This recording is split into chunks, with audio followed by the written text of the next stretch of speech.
Энергиям жоқ. Энергияны қайдан аламын? Қазіргі кездегі көп адамдардың проблемасы энергиям жоқ. Организмдегі клеткаларда митохондрия бар. Ол жердегі АТФ молекулаларынан 40 киложоуль энергия және ыстықтық түзіледі. Бұл әрбір клетка үшін өте маңызды. Бұл процесті қалқанша безінен бөлінетін Т3 гормон, яғни трииодтиронин реттейді. Бұл гормон дефициті болса, әрине энергия аз түзіледі. Егер энергияңыз аз болса, міндетті түрде қалқанша без гормондарына анализ тапсыруды ұмытпаңыздар. Таңертең ұйқыдан шаршап тұру, беттің ісінуі, терінің құрғауы, дененің ісінуі, артық салмақ, ауа жетіспеу сезімі барлығы гипотиреоздың белгілері. Гипотиреоз дегеніміз қалқанша без қызметінің төмендеуі.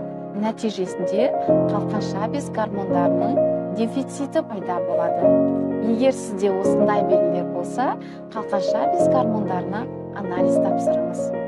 Гипотиреозбен консультацияға жазылған пациенттерге бірден емді гормонозаместительная терапиядан бастамаймын, яғни бірден гормон тағайындамаймын. Себебі қалқанша без гормондарының түзілуі энергозатратный процесс. Ол үшін организмнің жалпы жағдайы, витамин, минералдар өте қажет.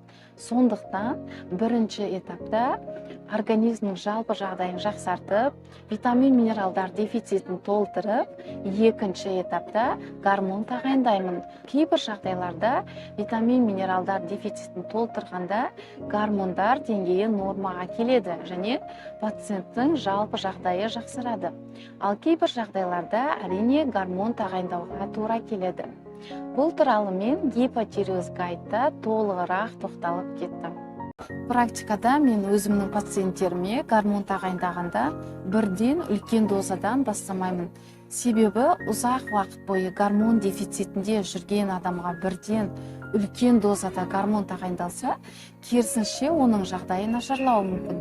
Сондықтан гормонды аз дозадан бастап, дозасын жоғарылатып отырамын. Гормонды таңғы сағат 6 мен 8-дің арасында тек қана таза сумен ғана ішу керек және басқа дәрі витаминдермен бірге бір уақытта қабылдауға болмайды.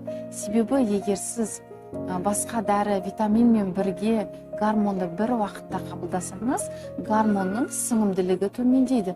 Соның әсерінен әсер етпеуі мүмкін.